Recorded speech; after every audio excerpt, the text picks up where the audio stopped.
Okay, friends, let's start discussing the situation over here. Yesterday, we have seen the difference between the real forces and pseudo forces, friends. So, when we talk about real forces are the forces which are produced by known interactions, whereas pseudo force, as discussed yesterday, is a force which is produced by an unknown interaction. That means we are not aware of which interaction produces such kind of force, and that force would be called as pseudo force. So today we are going to discuss pseudo forces in greater details, friends. So this is an interesting thing for you because you'll be studying this type of force for the first time. This is the different side of the coin for force, which we need to understand in greater details, which will help us in solving problems, complicated problems. Okay, so let's have a quick recall about what we have said regarding pseudo force, friends. Okay, important thing, when we talk about forces and pseudo forces specifically, we need to understand a concept called as frame of reference.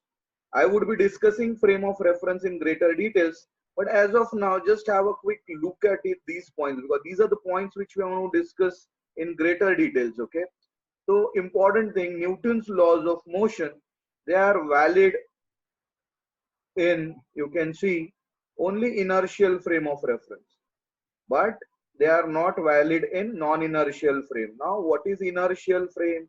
What is non-inertial frame? This is something which we are going to study in this session. Or in fact, we are also going to understand what is a frame of reference also. So understand one thing, that there are certain frames in our day-to-day life where Newton's laws are not valid. Now for making them valid, we need to consider pseudo forces. That's an important aspect. So you can see the second point says, to apply Newton's laws of motion of an object in an accelerated frame. Accelerated means non-inertial. The other name for accelerated is non-inertial frame. We have to assume the existence of one or more fictitious forces acting on the particle, and such forces we call them as pseudo forces. So that makes this study more interesting. You know what pseudo forces are, right? So again, as I have said, the fourth point suggests pseudo force is not a real force. Why? Because it is not arising from any of the known interactions. And which were the known interactions which we have studied yesterday? They were gravitational, electromagnetic, or electrostatic, or nuclear interaction, friends. So it arises due to the accelerated frame of reference. And the example for pseudo force which I gave you last time was, suddenly if the driver applies brake to the bus, and if you are in a standing position, what happens is you feel a push forward, and we always used to say it's because of inertia, but then in that case we are in accelerated frame of reference and there is a pseudo force acting on us. We have to consider that somebody has pushed us, some force has pushed us, even if physically we won't come to know which was that force. But then in that case, friends, we have to consider certain forces acting. Such forces are pseudo forces. Okay, so I will be giving you some examples from day-to-day life also, where you actually come across pseudo forces, where you can actually correlate with these kind of forces which we are talking about in this session. So centrifugal force in circular motion is an example of pseudo force, friends. So before I show you some pictures about how centrifugal force would be acting, which will make things pretty clear for you people, just make a note of this before we move forward. And let me know once you are done with it so that we can move ahead. And I can show you, how things can be worked out over here.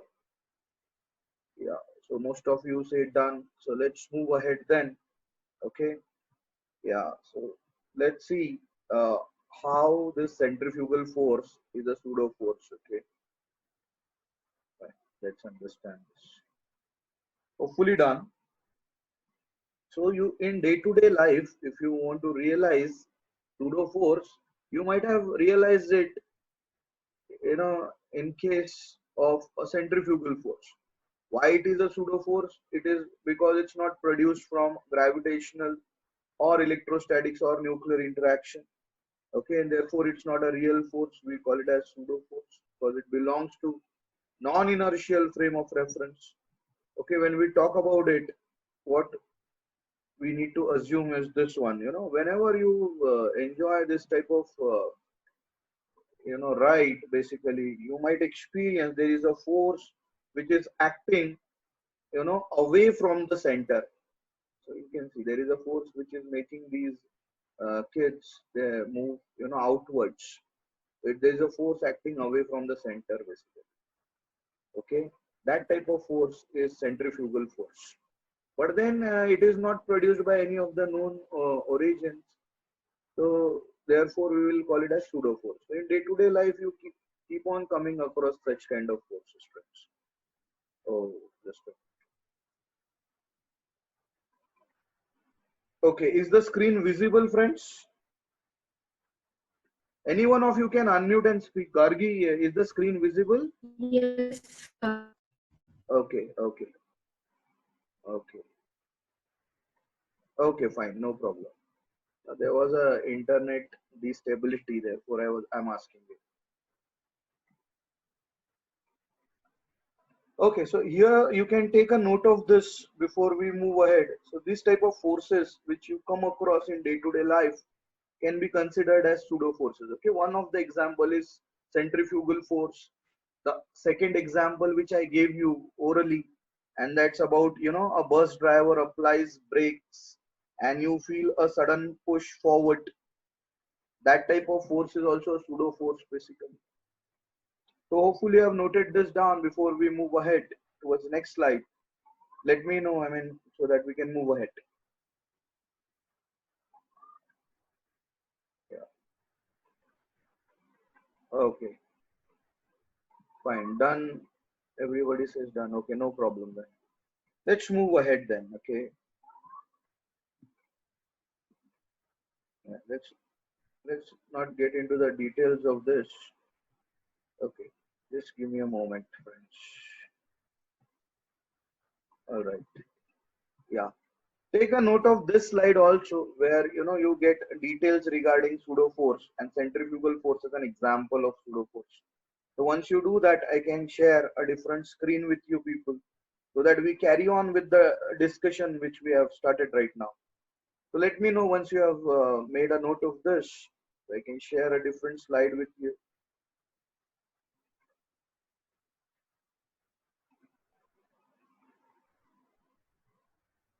Okay, fine. People say done. Okay. So just give me a moment and I share a different slide with you. Okay.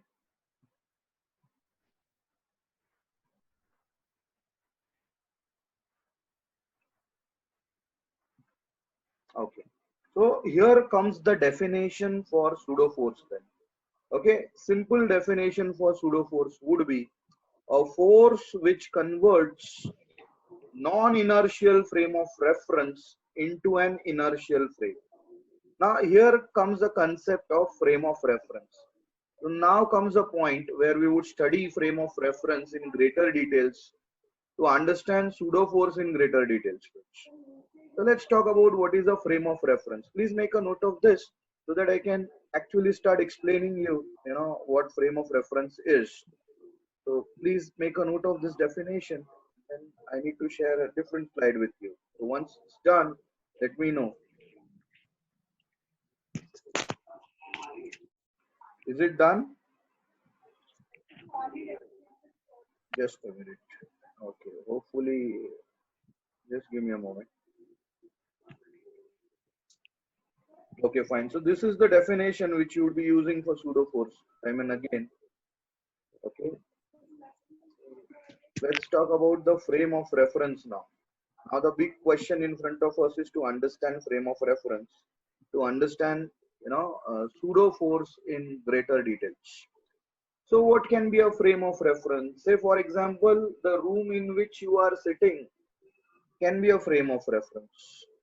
So what is a frame of reference? X, Y, and Z axis. Or I can also call it as Cartesian coordinate system, where a position of an object in the space can be described. Okay, such kind of reference frame can be considered a frame of reference. So what is the simplest frame? So simplest frame can be a frame of reference comprising of three dimensions, X, Y, and Z axis, which we have studied in vectors. If you all remember, I said imagine the corner of the wall, all the three axes meeting together, mutually perpendicular, and the entire room is defined. Now once the entire room is defined, it can be extended to entire house.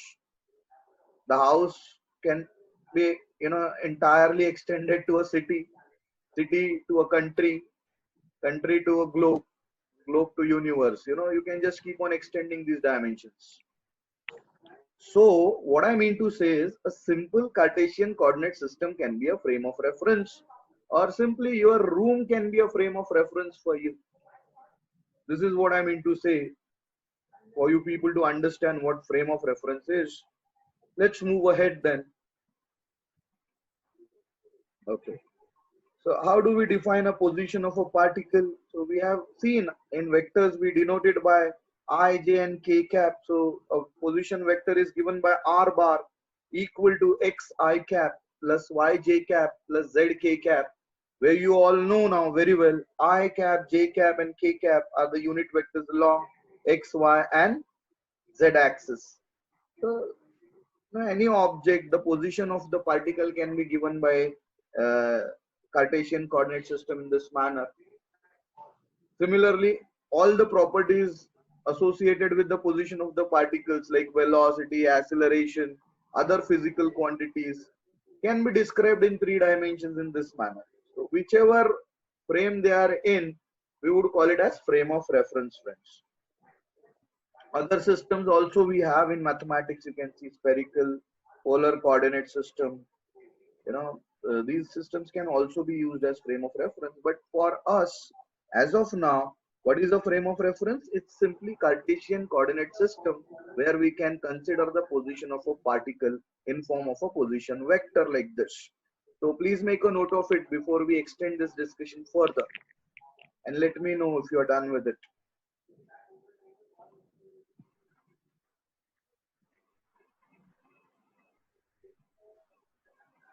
Okay, hopefully done.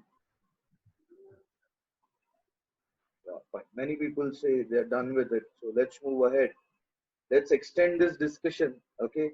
So frame of reference is clear to us. Okay. It's simple Cartesian coordinate system, or in simple words, a room for us can be a frame of reference. The room lies in a city. The city can be a frame of reference. The city lies in a country. So country can be a frame of reference, or a globe can be the frame of reference. Earth can be the frame of reference, and so on. You can keep on extending that. All right. Just give me a moment. So I show you. Yeah. So these frame of references can be of two types. Okay. So when I say frame of reference is of two types, okay. So the first frame of reference would be inertial frame of reference. When I'm saying frame of reference, okay, a simple frame of reference can be, Cartesian coordinate system. And if that Cartesian coordinate system is attached to, say for example, Earth, we consider that as inertial frame of reference. So what is inertial frame of reference? Let's try to understand that. So simple definition for it, a frame of reference which is fixed or which is moving with uniform velocity with respect to a fixed frame. So a frame which is moving with uniform or zero velocity, fixed velocity, you can say, with respect to a fixed frame. Say for example, you consider two rooms adjacent to each other, and there are two people placed in those two rooms. And if one room is moving with respect to other, like it used to happen in Harry Potter sequels, you can see, and say one room moves with a fixed velocity with respect to other, then both of the frames can be considered as inertial frames. Okay, so inertial frames of references The speciality about inertial frame of reference is, Newton's laws are obeyed. Newton's laws are valid in inertial frame of references. Then, if Earth is rotating and at the same time, say, moving in space, but its motion does not affect the motion of ordinary object on its surface, you can see, you keep on moving from Kothurut to, say, you go to Deccan. Earth is rotating, but does that affect your motion, day-to-day motion? Your direction will be same throughout for the year. It's not going to happen. The Earth has rotated, so the roads have changed from Kothurut to Deccan. So that won't happen. So whatever is attached to Earth, so that's what I'm saying in the last part, last statement. You can see whatever is attached to Earth will be considered as, inertial frame for practical purposes. What does that mean? If that some frame is not attached to Earth, that means if somebody is on moon and observing Earth, how it is moving, how the people on the Earth are moving, then he is not in inertial frame. Only a frame which is connected to Earth. See, your room is connected to Earth. Are you getting it? So that means you are in inertial frame of reference, friends. And therefore, generally pseudo forces don't act on you, because pseudo forces only act in non-inertial frames. So first thing what we have understood is what is a frame of reference. So a frame of reference is a Cartesian coordinate system along x, y and z axis. We define a position vector. So that is a frame of reference. Now when that frame of reference can be considered as inertial frame, when it is, it's either moving, if the two frames are moving fixed velocity with respect to each other, then they are in inertial frame. So for Earth, basically whatever frames are connected to Earth, our rooms are connected to Earth, India is connected to Earth, all the continents are connected to Earth, they all are in inertial frame of reference, friends. This is how you're supposed to imagine what inertial frame of reference is. All right, so let's extend this. So what it says, simple. Any frame of reference moving with uniform velocity relative to Earth is also an inertial frame of reference. That means, if there is another, say, planet which is moving with the same velocity with respect to Earth in the space also, then that planet also comes under inertial frame. So what is the speciality about inertial frame, friends? Newton's laws are obeyed in inertial frame of reference. So very, very important thing to understand, because if you understand inertial frame of reference, then only you would be in a position to understand non-inertial or accelerated frame of reference, which is our next part of the discussion. So please make a note of this, take a screenshot. Revati Pawar, especially you take a screenshot, so that this serves as notes for you people. And let me know once you are done with it, people. In the chat section, I am watching your comments. Okay, so let me know if you're done with it, we move ahead. Okay, most of you say you are done with it. Okay, so most of you have understood, first thing, what is a pseudo force. Second, you might have understood what is a frame of reference. And the third thing what we have discussed is what is inertial frame of reference, friends. So let's move ahead, then extend the discussion to non-inertial frame of reference, friends. The next type is non-inertial frame of reference. The other name for it is accelerated frame of reference. Now when do we say a frame of reference is in non-inertial frame? So if that frame is moving with an acceleration, that means non-uniform velocity, which results in acceleration relative to an inertial frame of reference, then we will call such frame of reference as non-inertial, or the other name for it is accelerated frame of reference, friends. Now what is so special about this frame of reference? So let's understand. Newton's laws won't be obeyed in non-inertial frame of reference.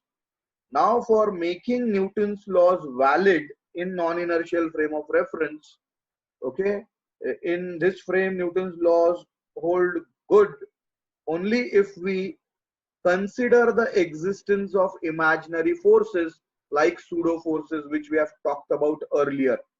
So the greater part of the discussion is pseudo force. For understanding pseudo force, we are considering the frame of reference. Okay. So in this frame, you can see if we want the Newton's laws to be hold valid, then we have to imagine pseudo forces acting. We don't know their origin. We cannot correlate their origin to any of the known interactions like gravitation, electromagnetic, or nuclear. But these forces do act. That's what I have shown you in the previous examples also. Which example? You know, in that particular merry-go-round type of thing, they get a outward push. Second, you might have observed bus stops suddenly, you get a push forward. We used to say because of inertia, but now we are getting into greater details here. So that's how we have to consider. So we are in non-inertial frame that time. Why we are in non-inertial frame? Because suddenly the acceleration of the bus changes. It's not moving with uniform velocity, and therefore you experience a sudden push. That means before the brakes were applied, you were in inertial frame. The moment brakes are applied, you enter into non-inertial frame. So from inertial frame, you keep on entering into non-inertial frames, friend. And again from non-inertial frame, you keep on entering into inertial frames. That means in day-to-day life, even if your car accelerates, you are in non-inertial frame, and therefore you will feel a push backward suddenly if it accelerates. That means pseudo forces act on you. So in day-to-day life also, you can see you keep on shifting from inertial frame to non-inertial frame. And when it is a case of non-inertial or accelerated frame, we need to consider the forces like pseudo forces. So we would discuss pseudo forces in greater details also, friends. Please make a note of this. Hopefully you have understood non-inertial frame of reference. So give me the comments in the feedback in the comment section so that we move ahead. Okay. Yeah, people say done. So hopefully things are pretty clear till here. Okay, so let's move ahead then.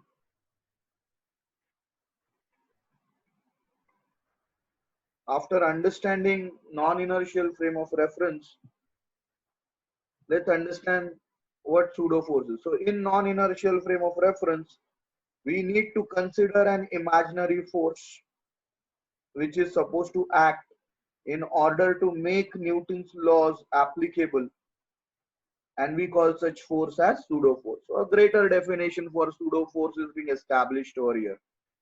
Okay, then there are many things about pseudo force. So what would be the direction of the pseudo force? So remember one thing clearly, the direction of the pseudo force will be always opposite to the direction of acceleration of the reference frame. Say for example, you were in a bus and the bus was moving forward, and suddenly when the bus driver applies brakes, that means he retards the vehicle. That means the acceleration will be acting backwards and you would experience a force forward. Therefore, you feel a push forward, exactly opposite to the direction of acceleration. While applying brakes, it was negative acceleration, retardation. So the acceleration was acting backwards and you get a push forward. So that's what I mean to say, the pseudo force will always act opposite to the acceleration of the reference frame, which was bus in this case. Let's say, example, we want to place it in form of an equation. So let's say if A naught is the acceleration of the reference frame with respect to inertial frame, and if M is the mass of the body, then the pseudo force would be given by minus M A naught. Why minus? Because it will be acting in the direction opposite to A naught basically. Therefore that minus sign comes into picture. So when we consider this force, then only we are in a position to explain Newton's laws of motion for non-inertial frame. So this is the limitation of Newton's laws basically. Okay, we have to consider pseudo forces for its application in which frame? Non-inertial. And again, I will repeat one thing. In day-to-day life, you keep on switching from inertial frames to non-inertial frames and non-inertial frames to again inertial frames. So therefore, in day-to-day life also you keep on experiencing these forces, friends. All right. So please make a note of this so that we move forward. And let me know once you are done with it, so that we again share more details regarding pseudo forces. Okay. Hopefully done. Yeah. So let's move ahead then. Okay. These are some examples for pseudo forces, friends. You can see this is something which we have discussed. We have discussed in terms of bus, but here they have mentioned it in terms of car moving. So we can have this example also, because again you can correlate this to day-to-day life basically. A passenger sitting in a car which is moving forward with acceleration, pushed in a backward direction. You can see if the car accelerates, the passenger is pushed in backward direction. Now why this happens? Because he is now in accelerated or non-inertial frame, due to which a pseudo force acts on him, and that should be opposite to the acceleration of the car. If the acceleration of the car is forward, he will feel a backward push. Again, we have discussed centrifugal force. You can see centrifugal force is being explained over here. So this can be considered as a pseudo force. All right. Then, while traveling in a bus, you might have observed this. When a bus turns to left, a pseudo force will act you pushing towards right. Bus turns right, pseudo force will make you move left. So here when the bus moves along a circular path, you are actually in a non-inertial frame. The circular motion also belongs to non-inertial frame. Remember, so whenever you will perform circular motion in day-to-day life, you are bound to experience pseudo forces. Please make a note of this before we discuss more details regarding the frames of references, friend. And let me know once you're done with it so that we move ahead.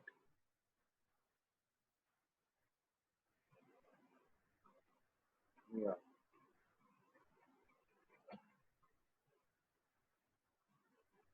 Okay. Hopefully done. That's what people say. So let's move ahead then. Okay. Sir, please wait. Okay. Okay. No problem. Let me know. Once you are done, let me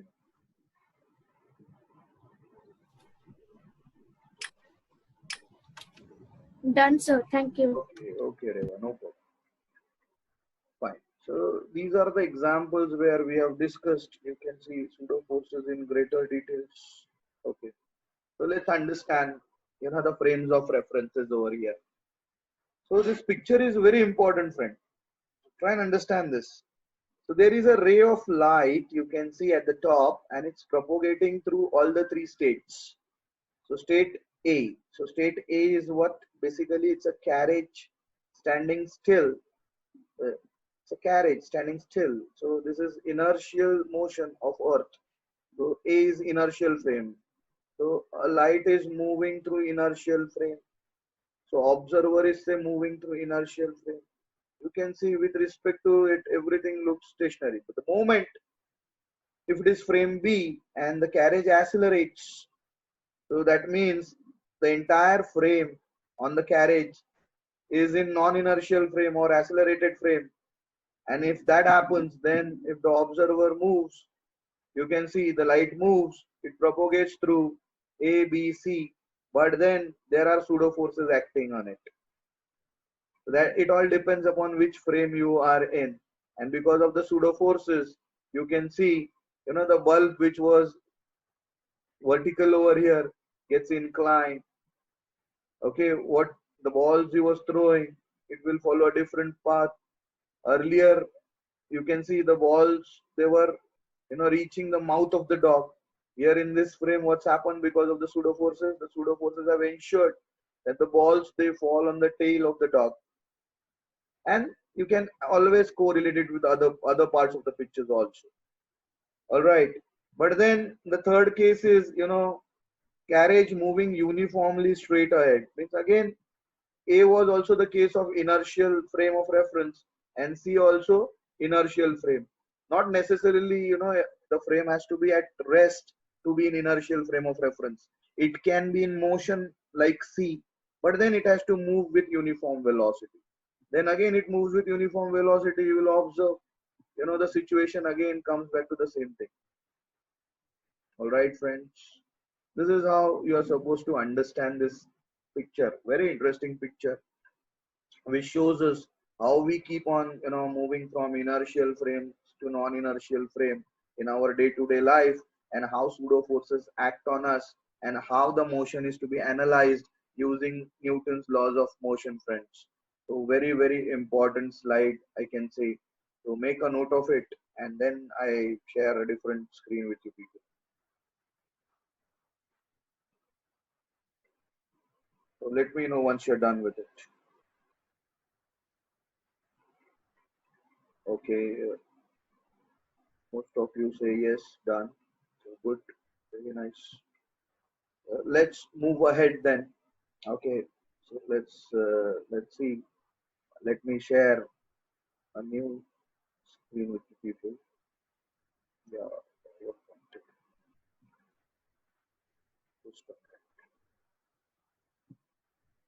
Yeah, so let's come back to this thing. Now we are aware of what inertial frame is and what non-inertial frame is. So let's again have a quick discussion about, what pseudo force would be.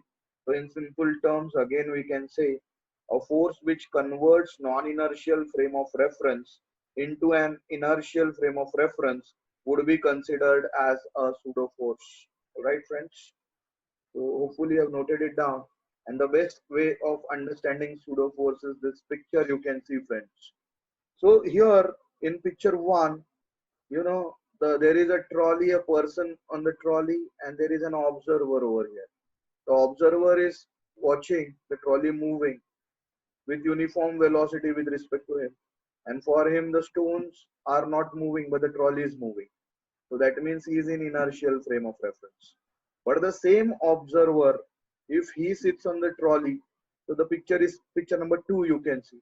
He will find if the trolley moves forward, he will find there is some force which is pushing the stones backward.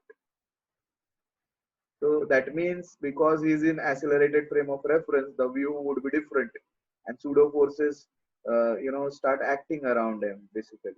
So this frame, the same picture, analyzed in two different situations. Here he comes under inertial frame. Here he would come under non-inertial frame. You would find the rocks going backward. That means he is moving forward, but then he might feel that there are some forces which are pushing the rock backward. So the best picture you can see for understanding pseudo forces, friends. So please make a note of it, and then let me know so that we move ahead.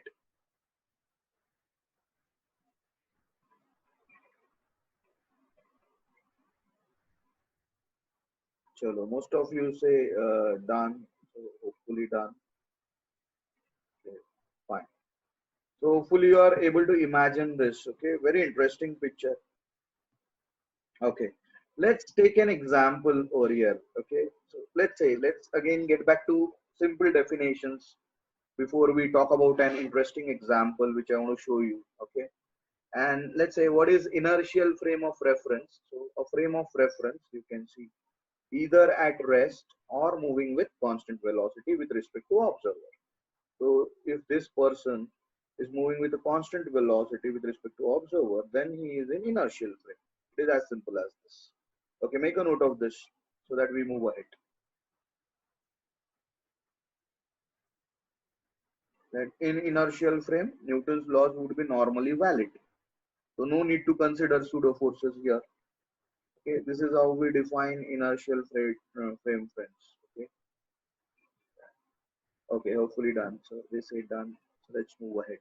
Okay, next.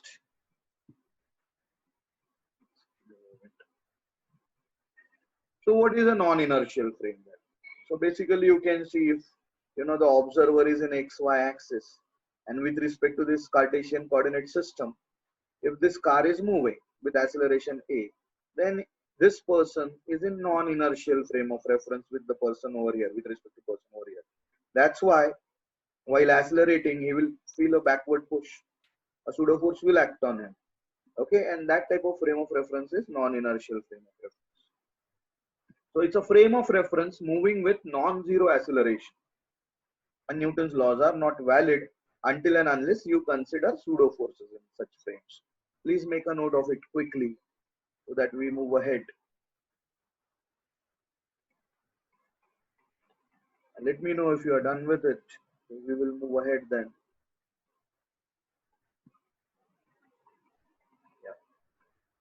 Yeah, people say yes. Okay, no problem. Now, the best example to understand inertial and non-inertial frame of reference is a lift, friend. You might have seen in lift, basically, whenever you move up, if there are old lifts, now the accelerations are adjusted in new lifts of Schindler and all this stuff. But if you move across old, you use old lifts, old buildings. When you come down, you feel that there is some force which is lifting you up. That's a pseudo force. Why? Because you are in non-inertial frame when you are in a lift. So what happens in lift? Let's understand. Okay, so lift is the best example to understand inertial and non-inertial. So lift example. So in lift, basically, if you are observing it, okay, so see, in inertial frame of reference, what will happen? Weight will act downwards, normal reaction. If a person is on the lift, the block is on the lift. So N minus mg will be equal to the resultant force, N minus mg, and then resultant force can be equal to mass into acceleration. A is the acceleration with which the lift is moving up. So in inertial frame of reference, we will apply Newton's second law like this. Okay. But in non-inertial frame of reference, we cannot apply a law like this, N equal to ma. So then what would be the case? So we are going to discuss that case also. So what happens in non-inertial frame? Okay. Say for example, in inertial frame, we are assuming that the lift is, moving in inertial frame. This equation is valid. But then in non-inertial frame, what will happen? So we are going to think about that also. So quickly make a note of this so that we move ahead.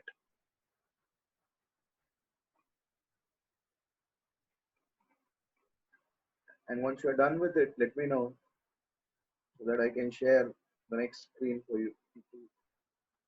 So we are at a very crucial and interesting juncture now. Okay, so just give me a moment. Yeah.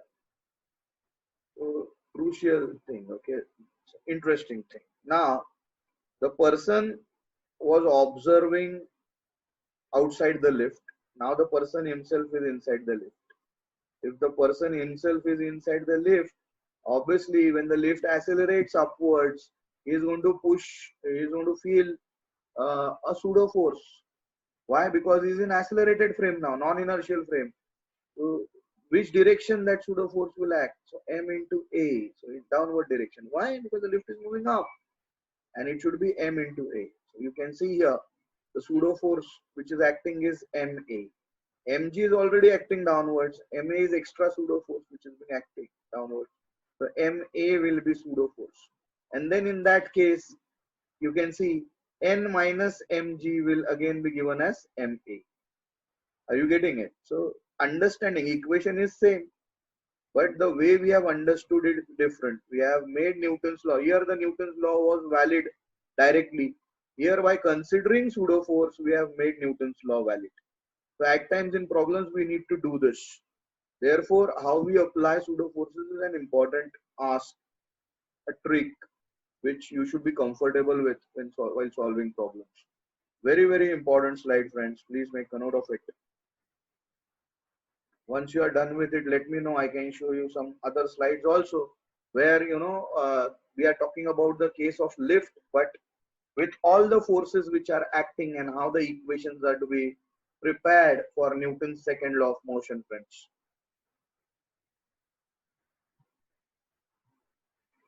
Yeah, so people say done. So let's move ahead. So again, the case of lift, and we talk about different frames. So here you can see inertial frame, no pseudo force. Okay, but then here if the observer comes inside, pseudo force acts. This is also a case of lift. So what all forces would be acting? The same thing I was talking about. So the weight acting downward, mg, normal reaction upward, the lift is moving up with acceleration a, then the equation applicable is n minus mg is the resultant force, equal to m into a as per Newton's second law. The resultant force is equal to mass into acceleration, which gives us the normal reaction would be equal to mg plus ma. Here what happens? Here the lift is moving up, reaction is up, weight is down, but because the lift is moving up, then you have to consider the pseudo force acting down, that is m into a. So now n has to be equal to mg plus ma. In both the cases the equations are same, you can see, but the analysis for inertial frame was different. Here the Newton's laws were automatically valid, but here for making Newton's law valid you have to consider this force. You don't consider this force, then the equation would be different, and then you have two different situations for one thing which is going on. So it will create chaos then. So this is the trick which you need to understand while solving problems. Okay, so make a note of it before we move ahead. And show you some other slides also where we can actually imagine pictures of inertial frames and non-inertial frames.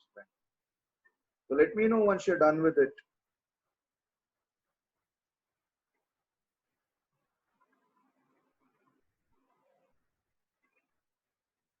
Okay, fine, no problem. Done. Let's move ahead then. Yeah, here is an interesting example for inertial frame. Okay, so you can see a vehicle is moving, a pendulum bob is being connected to the, you can see it's connected here at the top, so it moves. So the person who is observing from this side, standing here, will consider this motion in inertial frame, no pseudo force acting. Okay. So again, forget about what the forces would be. Just take a picture of this so that it serves as a explanation for you how you have to assume inertial frame. So done with it, I can show you the same picture how you work it out in non-inertial frame. Hopefully done. Let me know if you're done with it. Yeah, you can say done. Okay. Yeah. Let's move ahead then. Okay. Forget about this. Yeah. Just a minute. Sorry. Yeah. Here is a case where if the observer is inside, then he will have to consider. Here there was no acceleration. The acceleration was in the direction of motion because the observer was on the ground. What are the forces acting on the pendulum? So inclined pendulum. So let's say capital T is the tension in the string. Okay, we have seen resolution of vectors. People, you all remember. Adjacent to theta will be cosine component. Perpendicular to it will be sine component. So resolution of vectors. Okay, that's what I'm trying to tell you. And the acceleration is acting in the same direction. Why? Because the frame is inertial. No pseudo force. Then what would be the equations? T cos theta is balancing mg. This is the equation. T sin theta is being provided by m into a. So T sin theta equal to m. Two equations. But this was the case for inertial frame. Now let's say the observer itself is on the pendulum bob. So let's put the observer on the pendulum bob. So as the pendulum moves, as the vehicle moves, T sin theta, T resolved into two components, theta, T cos theta and T sin theta, it remains same. Weight will also act vertically downward. But now the observer is on the pendulum bob and the pendulum is moving forward. So you will experience the pseudo force backward. So you can see MA is the pseudo force. But when you equate the equations are same. T cos theta equal to mg, yes. So T cos theta is equal to mg. Similarly, T sin theta equal to MA, yes. but equations won't change. Here Newton's laws were valid directly. Here we have made them valid by considering this force, pseudo force. All right, so this is the best example to understand how we are going to apply the concept of pseudo forces for solving problems in mechanics, friends. Please make a note of this.